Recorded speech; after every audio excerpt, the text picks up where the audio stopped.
What's happening, friends? Welcome to Syracuse Basketball Postgame, presented by Krause Health, the exclusive healthcare partner for Syracuse Athletics. My name is Brent Axe, and we're with you after a 70-66 loss for Syracuse basketball. The way we've been talking about this team, it doesn't feel like the first loss of the year. It was the first loss of the year, yet did we feel better about this team in its first loss of the year than its previous three wins of the young 2024-25 season? Something we will explore through Syracuse basketball postgame tonight. We will certainly hear from our Syracuse Sports Insiders coming up. You guys know the deal. Direct text message access to me, the latest insight information, opinion, analysis, text during games, not during games, whenever you want them, whenever you got questions about Syracuse sports, you get them from me directly on the Syracuse Sports Text Insider line. We'd love for you to join today at joinsubtext.com/Syracuse Sports. So we'll get to our thoughts from our Syracuse Sports Insiders coming up here. And I do want to start with that. There is one glaring thing that I know a lot of you are going to want to say. Uncle Brent has taught you well.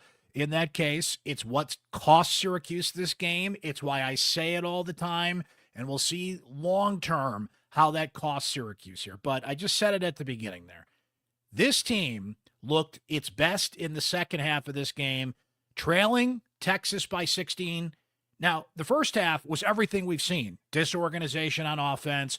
They come out, they're firing a bunch of threes. Texas goes up 9-0, and you're just settling yourself in for what is going to be another long night. And again, those were 3 wins that Syracuse had in the first 3 games of the season. But we all know the groans and the growing pains they had in those games, right? Particularly on the defensive end of the floor. But the second half was different. Syracuse outscores Texas in the second half, 36-29. Texas shot 10 of 30 in the first half. In the second half, after they had a 41-30 lead. Donnie Freeman had a three-pointer right before the buzzer, and it said, okay, maybe this team can show some life in the second half. And they absolutely did. They were sharp. Adrian Autry, we'll talk about one of the substitutions he made, but he only made 3 subs, I believe, if not, it was definitely less than 5 in the second half. And he had a lineup of J.J. Starling, Lucas Taylor, Eddie Lampkin, Chris Bell, and Jair Davis for most of the half. And that lineup worked. Oh, by the way, ladies and gentlemen, back from the dead, the 2-3 zone defense. Autry goes zone in the first half after after Texas got off to such a big lead. Autry made the switch because they couldn't guard the interior again. So the zone, it felt desperate, but felt needed as well. Some of you guys have been saying on this show and certainly elsewhere that leave no stone unturned here. The zone should have been a possibility. It was tonight. Syracuse mixed up the man in the zone. So we know that's in Autry's back pocket. He will go to it when Syracuse needs it. So you can feel good about the effort. You can feel good about how this team looked in the second half. You can feel good that maybe they can make a run at some good teams on the schedule. But say it with me, kids. Hashtag free throws matter. The fact that Syracuse lost this game, I think you can directly say they lost this game because they were 9 of 18 at the free throw line.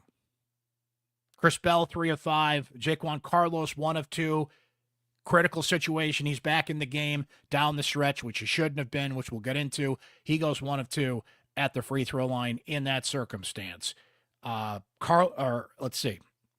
Eddie Lampkin, God love him. He was a huge spark in this game for Syracuse, as we'll talk about coming up to a 4 at the line. Jair Davis, man, if you're going to be at the basket that much around the hoop, and he is just another ball of energy down there and somebody that got some significant minutes in this game. But you can't go 3 of 6 at the free throw line. 9 of 18 at the free throw line. The fact that that's what cost Syracuse what is a quad 1 win, a quality non-conference game, and a huge confidence booster. Think of the way you played in the first 3 games of the year. You go to Brooklyn, it's a pro-Syracuse crowd. You got Carmelo and Kiyan Anthony sitting courtside watching this team. A lot of Syracuse fans in the building, as there always are. You've got the crowd, especially with the way Syracuse came out of that 16-point hole, looked better in the second half. Texas couldn't get out of its own way. Syracuse went on a 14-2 run at one point in the second half, and it's looking good. But what costs you is the free throw line. when you are, and Syracuse was better defensively in this game, certainly effort-wise, but it's still a team that is flawed defensively. And when you put yourself in a hole offensively with all the three-point, this is not a perimeter team. I don't know why it thinks it's a perimeter team. It's not, okay? And we'll get to Chris Bell and his role on this team coming up here shortly. But once Syracuse got away from shooting up all those junk threes and ran an offense and went inside to Lampkin, Davis getting going on the sub, JJ getting to the basket, right? Voila, you look like a basketball team. So they have got to stop thinking they're a perimeter team. They're not.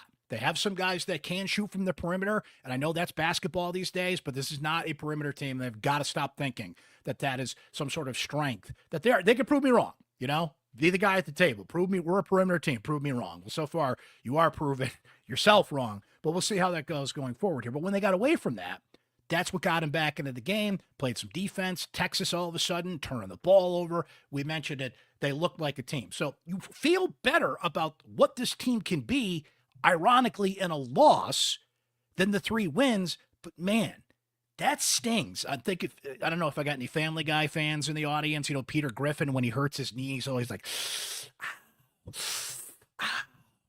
that free throws. Free throws cost you a basketball game, a big game, a quad one. So that's a quad one loss. That's an air quotes quality loss for this team. But to steal another movie line, you're killing me, Smalls. You can't lose a game at the free throw line, especially when you're, a team that's deficient on defense, has spurts on offense. That stuff can't cost you games, right?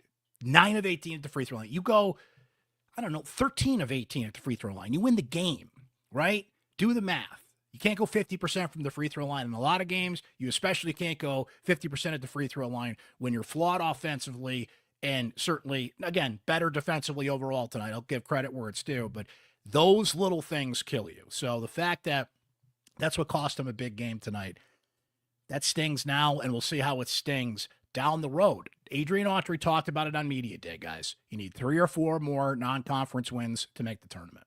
And we know this team, we'll see how they improve and get better here, but we know this team's going to have its struggles in ACC play, one way or the other, even if they were a better team. It's a tough league.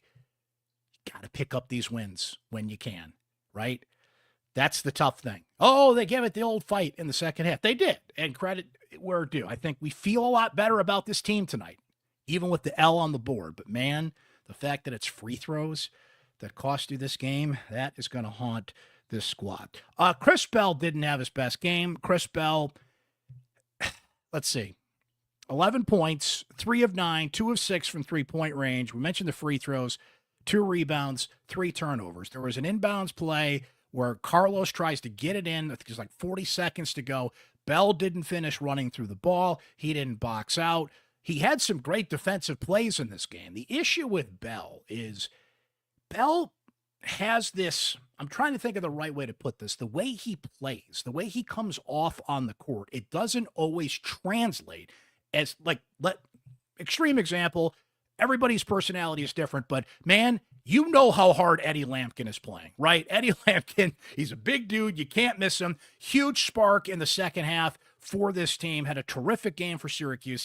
He is the best facilitator on this team. You want to know who Syracuse's best point guard is? His name is Eddie Lampkin, who continued to make plays like that and has been a spark. We know he's fighting through a back issue and doing all he can to. Naheem McLeod, by the way, gets early minutes in this game when Syracuse is in the zone, and they needed him out there. And, he had 2 bogus fouls called against him, frankly, and he probably would have been in the zone longer. Naheem does pick up fouls at a quick rate, and he's a little slow to be out there for extended minutes, but it worked at the time. Refs took away an opportunity from him. He was actually playing pretty well when he was out there. So Bell doesn't always exude that. And I know Bell he's just one of these guys where he kind of has the same mentality all the time. So I want to be fair about that. That's just how he is as a person. But a veteran player and somebody who wants to lead this team, he's making mistakes. He's lagging defensively, doing things that he can't at his position. So, look, Chris Bell's going to start. Autry is not going to pull him from the lineup anytime soon, but I think he's kind of on watch here. I said coming into this game that Jaquan Carlos can't be in the starting lineup. Now, I was kind of heartless in that case because he's from Brooklyn. You're not going to bench the guy going back home. But notice, and I brought up the lineup earlier, in the second half, who plays the bulk of the minutes. And Kevin Brown, shout out to the Syracuse alum, also the voice of the Orioles, and a terrific guy, was mentioning it on the broadcast. And thank God we had KB on the broadcast, because when Jay Williams does games, I'll be nice. I'll be nice. I won't rip him as I ripped the CW for our football matchups the last 3 games. I'll be nice. But Kevin Brown kept referring to it, that Autry only made, I think, a total of 3, maybe 4 subs in the second half, but for a bulk of the second half, okay, the lineup is JJ, Lucas Taylor, Eddie Lampkin, Chris Bell, Jair Davis. Some thoughts on that. Lucas Taylor was awesome on the defensive end. Lucas Taylor has proven he has a role on this team. That's why he's out there in those important moments. You had a lot of NBA, there's always a lot of NBA scouts in the building and NBA executives in the building. You're in New York City, right? Anytime you have these games at the Barclays Center and NBA Arena, MSG, you're going to have a lot of NBA people. But a big reason a lot of the NBA people were at that game and in that building was Trey Johnson. And Lucas Taylor did a great job defending him in the second half. Johnson ends up with 16. He leads the team with Arthur Kaluma, who's a player that Syracuse recruited heavily back in the day. They're both great players, right? And they shine through, both with 16 points in this game. Kaluma had a double-double with 16 and 10. But Taylor was great on the defensive end. I mentioned Lampkin, the spark, going to the basket, the passes, defense. He goes over, he high-fives Carmelo, who's sitting courtside with Kiyan Anthony, right? You need that. Everybody out there, with the exception of Chris Bell, fit that description. He took a bad 3 late in the game. You mentioned the inbounds play, so he's got to keep it. JJ was great again tonight, getting to the rack, carrying the load at the point. He's the guy for this team in the, not only in the second half, but I mean, he's their leader. He showed that in the Youngstown State game with 38 points. He showed it again tonight. JJ certainly has some things to work on in this game on the defensive end, but he's going to be out there, and there's no doubting who is kind of the Lampkin's the energy driver, but JJ's driving the bus, right? Lampkin's the engine, JJ's the driver of that bus. So you've got 4 guys. Davis, I mentioned it, it's yin and yang. If you're going to be in there making those plays around the bucket, you got to hit your free throws, right? So he'll work on that. Hopefully that improves, but he makes up for it in so many other ways. But late in the game, why does Autry sub in Carlos? And I'm not trying to pick on Carlos, but again, you got to, I'm just going on production. 3 points, misses 2 threes, missed a bad 3 in that case. He has 2 assists. Eddie Lampkin leads you with 6 assists. J.J. Starling had 4 assists, right? Carlos has to justify the minutes that he's getting, which he didn't play a bulk of the second half. But why is he being subbed in late in the game? Went 1 of 2 at the free throw line. He's a 50% free throw shooter. Your point guard is a 50% free throw shooter so far. Is he distributing? What is it? I'm asking almost rhetorically at this point. What is it about Carlos that he's got to be in the game at this point? I think he could play a role. That looks better to me on the box score that he played 20 minutes, and they went with that lineup in the second half. When people always talk about who's in the starting lineup, it almost doesn't matter who's in the starting lineup. Who's in the game when it matters? Who's in the game when you're down 10, 8, 6, making a comeback? I told you what the lineup was. That is right now the go-to lineup for Autry. Carlos wasn't in it. He comes back in late in the game. I don't understand that substitution. I think that was a bad move on Adrian Autry's part there. We'll keep an eye on Bell. Bell's not going anywhere. He's just got to get with the program on certain things. So you had a couple bad mistakes there, free throws. But look, this team played a lot better in the second half of this game than the first. They played a lot better in the second half of this game than they have all year. And I feel like that's almost the overriding feeling from this one. It's going to nag at me that free throws cost this game. It should nag at you and this team. The free throws cost. People always ask me on the text line and elsewhere, do they practice free throws? Well, of course they do. But I'm kind of wondering, and I want to, Tommy B said this, one of our Syracuse Sports Insiders. Tommy B, Syracuse Sports Insider NIL deal. Each SU basketball player receives their own portable hoop. 100 free throws a day, at class, at home, at the grocery store, at a throughway rest stop, you name it. Tommy B is on that. So let's get out there. Any potential sponsors out there, watching this podcast, let's talk. Let's get on that. That's a nice little Christmas gift. NIL deal for this squad. It reminds me of those of you that are fans of the movie The Program, when they made Darnell carry the football around campus and everybody tried to get him to fumble the ball. Yeah, let's give everybody a little hoop. Work on your free throws. I'd like to know what the free throw procedures are. I know there's a certain number they can't walk away from unless they make. So what is that? And whatever it is, you need to bump it up. If it's 10, it's got to be 20. If it's 20, it's got to be 50. If it's 50, it's got to be 75. That number's got to go up, right? Most teams do that. They have free throw contests. They mix it up. They make it fun. You got to make a certain amount in a row, as we mentioned, before you can leave the gym. Whatever it is, you need to turn it up because you can't have free throws costing you games like this. It's going to happen. You're going to lose close games, but they're free for a reason, right? You'd rather lose going down, playing a team. They hit one more shot than you do. You walk away, you shake hands, you say, you were the better team tonight. Syracuse was the much better team in the second half. They won the second half. They shot better. They played better defense. It's free throws. They're free. They're free. I guess they say nothing in life is really free. No such thing as a free lunch. Maybe free throws are not free.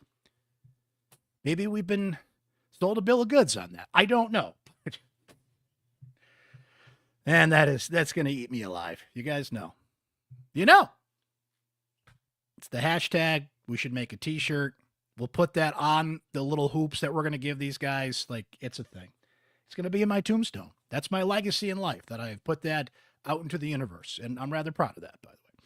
Let's see what our Syracuse Sports Insiders had to say about this one. And again, we'd love for you to join the... You know what happened today? You know what I spent a lot of my day doing? Syracuse Sports Insiders had texted me saying, Brent, I've got a pair of tickets to Syracuse UConn football. Can't go. Send a note to the insiders. I want to give them the tickets. How cool is that? Insiders helping insiders, right? Somebody won, if you will, got a free ticket to this game tonight at Barclays. You guys are saying, hey, if I can't use my tickets, let's let the insiders get in on that. That has been awesome to see. And being a Syracuse Sports Insider, what a cool benefit. You might get free tickets out of nowhere, right? But you can text me directly anytime, your questions, your thoughts, what you want me to ask coaches and players. If I have breaking news, you guys get it first. You get inside analysis, so much more, and it's just $3.99 a month. You could try it free for 2 weeks. Text ORANGE to 315-847-3895. Hit that link, joinsubtext.com/Syracuse Sports to join the crew. And on this postgame show and the Syracuse Sports podcast, Syracuse Sports Insiders get their texts read exclusively. We do not read social media messages. We do not read telegraphs. We do nothing. You could walk in this room right now, and I would shut this microphone off unless you were a Syracuse Sports Insider. Then you get on. Like Tommy B had the great text, and then we have Josh R., who says, I refuse to believe that showing fight by losing to unranked teams in front of what was practically a home crowd is a positive. This is a team that used to have standards. Look, I get it, Josh. In the macro, you're right. In the micro, though, let's talk about and focus what this team is doing. I'm not going to be the old man on the porch back in my day, but you know what? If you want to do the old man on the porch, I remember a time when free throws were a nightmare for Syracuse, when they were really good. So your standards back in the day, they stunk at free throws then too. So it all comes full circle. So let's up that standard. I don't know. It's something in the water around here. We have pretty good water in central New York. I don't know what the deal with that is. All the sawdust and Manley Fieldhouse. I don't know. Steven C. says, honestly, I feel better about this loss than the 3 wins, as we were just talking about. Fought back, stopped taking stupid threes, ran an offense that was working. Free throws are another matter. From Jared A. Was at the game, Brent. Great effort, but still struggling to see what Carlos brings to the table. Not a shooter, can't penetrate, can't create shots for others. The ball needs to be in JJ's hands. From Matt S., who says, this team has me a little confused. First half was kind of what we expected. More of the same poor D and down double digits. Second half, they showed grit on defense and made a game of it. From Mikey B., first time they have played like a team all season tonight. Was refreshing to see. Got to keep the train rolling. I need to get more out of Bell. And when you say keep the train rolling, Mike, so now you put a little more pressure on yourself to leave Brooklyn 1-1. As we speak, I don't know if Syracuse is playing Texas Tech or St. Joseph's. That's a 7 o'clock game, one way or the other, at Barclays Center on Friday night. Whoever it is, Texas Tech would be a lot harder matchup than St. Joe's. Either would be hard for Syracuse, but they have momentum. That's the good thing about these tournaments. You're right back out there. You don't have time to think. You don't have time to practice. You play again. And this is a team that's going to be hungry to play again tomorrow night and learn from their mistakes from the prior night, get back out there, bada bing, bada boom, right? In theory, anyway. So we'll see who that is and how they play. The how is more important as it was tonight, even in a loss. 7 o'clock, Friday night matchup at the Barclays Center. Mikey B with a great point there. From Jack H., this game gives me hope moving forward. After the first 3 games, I thought Texas would score 250 points tonight, but the defense looked much improved. A couple more from you guys. Donnie P says, this may not be a popular opinion, but Chris Bell needs to be used off the bench for instant offense. If he's not hitting his threes, take him out. He's a terrible defender and rebounder. This may not be, I'm sorry, I just read the same thing. Sorry, Donnie P. And I think that's our last one from our Syracuse Sports Insiders, at least for this show. Plenty more from you guys through the game. Great insight, analysis, comments, questions. Just you guys throw a bunch of stuff at me during games. Always makes me smile. And our Syracuse Sports Insiders, some of the most passionate Syracuse fans out there. So always great to hear from you guys. And we've got a busy stretch here. Tomorrow night, so we mentioned it, 7 o'clock, we'll have a post-game show. Just as we're doing tonight, right afterwards, we'll hop on, do the thing, take you into the weekend. And of course, we've got Syracuse UConn football on Saturday. That's a noon kick, so we'll have a Syracuse football postgame show after that one, Saturday afternoon. Busy times, right? A lot going on, crossover season between football and basketball. How about, just briefly on this, how about Felicia Leggett-Jack last night? After Syracuse women's basketball team loses to Albany, bad loss. Syracuse had not lost a non-conference game at home since 2006. They've now lost 2 non-conference games at home in the last 10 days. Not good, right? St. Joseph's being the other team that beat Syracuse. So Coach Jack, if you haven't watched the press conference, I would encourage you, seeing the words in print, if you will. And I transcribed it. I put it on my Twitter feed. I wrote a couple stories about this you can check out on syracuse.com. But you need to see and hear the passion in Coach Jack's voice. Goes up there, and I know this is the internet and it's a podcast, but I'm not going to say the word. It says, nobody effing cares. And she didn't say fudge, if you know what I mean, right? She did go on the radio today. She apologized for the language, but the message still out there that she's looking for more support from the fan base. And I don't know, that's kind of a weird time to be calling out the fans when you're a sub 500 team that's lost 2 non-conference games in the last 10 days. You're not just going to get people to show up just because you're from here or just because, right? Sports is entertainment, and you've got to make people want to go to the game. So we'll see how that goes going forward. I thought that was frustration boiling point. Certainly not. Blaming the fans is never a good strategy. Let's make this abundantly clear. I don't care how frustrated you are to look out there and see what you saw in terms of a crowd at the Dome. If you're going to get people to get off their tuchus on a random Wednesday night and go watch Syracuse play Albany at the Dome, you got to give me a reason to go, right? And not just because you were born in Syracuse, New York. Like, we're past that. So everybody has a bad moment. Everybody has a bad day. She happened to have a microphone in front of her after a bad night. A lot of things spilled over. I get that. How many of these press conferences do we go through with Jim Boeheim through the years, right? But I don't know. That wasn't a good look. I know she regrets how she presented it, but I think the message is still there about how we'll build that program up and get people to go. I mean, they've been winning in recent years, but that's just always been a tough sell. They get about 2,000 fans a game, peaks here and there when bigger opponents come in and everything, but I don't know. That's a whole other podcast itself. That's a whole other discussion in and of itself, but I just wanted to mention that because it was certainly on the minds of Syracuse basketball fans out there today. Again, if you haven't watched the press conference, it's on YouTube. You can find it easily. Watch and listen to Coach Jack. Man, she let it fly, baby. And like I said, she did not say fudge, and she apologized for that, which, everybody drops that word once in a while, right? Just maybe not amongst a press conference are friends sometimes, right? Anyway, we got a busy stretch coming up. We'll be right back here tomorrow night after Syracuse plays either Texas Tech or St. Joseph's.